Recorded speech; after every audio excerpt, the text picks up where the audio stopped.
തദ്ദേശ തെരഞ്ഞെടുപ്പിന് മുന്നോടിയായി വികസന സദസ്സ് സംഘടിപ്പിക്കാൻ സർക്കാർ. സംസ്ഥാനത്തെ എല്ലാ തദ്ദേശ സ്ഥാപനങ്ങളിലും സദസ്സ് സംഘടിപ്പിക്കണമെന്നാണ് നിർദ്ദേശം.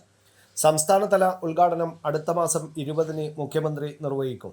വികസന സദസ്സിൽ വെച്ച് റിപ്പോർട്ട് പ്രകാശനം ചെയ്യണമെന്നും നിർദ്ദേശമുണ്ട്. വികസന സദസ്സിൽ സർക്കാരിൻ്റെ നേട്ടങ്ങൾ വിശദമാക്കുന്ന വീഡിയോ പ്രസന്റേഷനും അവതരിപ്പിക്കും. സദസ്സ് സംഘടിപ്പിക്കുന്നതിനുള്ള ചെലവ് തദ്ദേശ സ്ഥാപനങ്ങൾ തനത് ഫണ്ടിൽ നിന്ന് വഹിക്കണം. പഞ്ചായത്തുകൾക്ക് 2 ലക്ഷം രൂപയും മുനിസിപ്പാലിറ്റികൾക്ക് 4 ലക്ഷം രൂപയും നഗരസഭകൾക്ക് 6 ലക്ഷം രൂപയും ചെലവിടാം. ഇതുമായി ബന്ധപ്പെട്ട് ഉത്തരവ് ഇന്നലെ പുറത്തിറങ്ങി.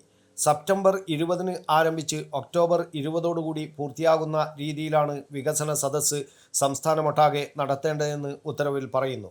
ഗ്രാമപഞ്ചായത്തുകളിൽ 250 മുതൽ 350 വരെ പേരെയും നഗരസഭാ കോർപ്പറേഷനുകളിൽ 750 മുതൽ 1000 പേരെയും വികസന സദസ്സിൽ പങ്കെടുപ്പിക്കാവുന്നതാണ്. എല്ലാ വാർഡുകളിൽ നിന്നുള്ള ജനങ്ങളുടെയും സമൂഹത്തിൻ്റെ വിവിധ തുറകളിൽ നിന്നുള്ളവരുടെയും പങ്കാളിത്തം ഉറപ്പുവരുത്തണം. സ്ത്രീകളുടെയും യുവജനങ്ങളുടെയും പങ്കാളിത്തം ഉറപ്പാക്കാൻ പ്രത്യേകം ശ്രദ്ധിക്കേണ്ടതാണ്. അതത് തദ്ദേശ സ്ഥാപനങ്ങളുടെ ഉടമസ്ഥതയിലുള്ള ഹാള്, കെട്ടിടം ഉണ്ടെങ്കിൽ അതിലായിരിക്കണം പരിപാടി സംഘടിപ്പിക്കേണ്ടത്. പരിപാടിയിൽ പങ്കെടുക്കുന്നവർക്ക് ചായ, ലഘുഭക്ഷണം എന്നിവ നൽകേണ്ടതാണ്. ഉച്ചയോടുകൂടി പൂർത്തിയാകുന്ന തരത്തിലായിരിക്കണം എല്ലാ തദ്ദേശ സ്ഥാപനങ്ങളിലും വികസന സദസ്സ് സംഘടിപ്പിക്കേണ്ടത് ഉത്തരവിൽ വ്യക്തമാക്കുന്നുണ്ട്. ജില്ലാ പഞ്ചായത്ത് പ്രസിഡന്റ് അംഗങ്ങൾ, ബ്ലോക്ക് പഞ്ചായത്ത് പ്രസിഡന്റ് അംഗങ്ങൾ, മറ്റു ജനപ്രതിനിധികൾ എന്നിവർക്ക് പുറമെ വികസന പ്രവർത്തനങ്ങളിൽ പങ്കാളികളാവുന്ന മറ്റ് വിശിഷ്ട വ്യക്തികൾ, സമൂഹത്തിലെ വിവിധ മേഖലകളിൽ മികച്ച പ്രവർത്തനം കാഴ്ചവെച്ച വ്യക്തികൾ എന്നിവരെയും ഉദ്ഘാടന പരിപാടിയിൽ പങ്കെടുപ്പിക്കേണ്ടതാണെന്ന് നിർദ്ദേശമുണ്ട്. വികസന സദസ്സിൻ്റെ ആദ്യത്തെ 1 മണിക്കൂർ ഉദ്ഘാടന സമ്മേളനത്തിനായി വിനിയോഗിക്കാം. അതത് തദ്ദേശ സ്ഥാപനത്തിൻ്റെ വികസന നേട്ടങ്ങൾ ഉൾപ്പെടുന്ന പ്രോഗ്രസ് റിപ്പോർട്ട് ഈ വേളയിൽ പ്രകാശനം ചെയ്യേണ്ടതാണ്.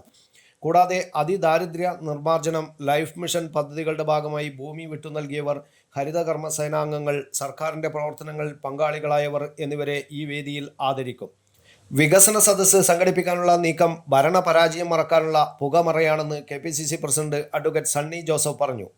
ഇനിയാണോ വികസനം? ഒരു പഞ്ചായത്തിൻ്റെ കാലാവധി തീർന്നു കഴിഞ്ഞു. തെരഞ്ഞെടുപ്പ് പ്രഖ്യാപിക്കാൻ പോവുകയാണ്. ഈ സർക്കാരിൻ്റെയും അവരുടെ നിയന്ത്രണത്തിലുള്ള തദ്ദേശ സ്ഥാപനങ്ങളുടെയും ഭരണപരാജയം ജനങ്ങൾ തിരിച്ചറിയുന്നുണ്ട്. അതിനെതിരെയുള്ള വിധിയെഴുത്തിന് ജനങ്ങൾ കാത്തിരിക്കുകയാണ്. അതിനെ എന്തെങ്കിലും പുകമറ കൊണ്ട് തടയാമെന്നത് നടക്കില്ലെന്നും സണ്ണി ജോസഫ് MLA പറഞ്ഞു. News bureau, Kannur media.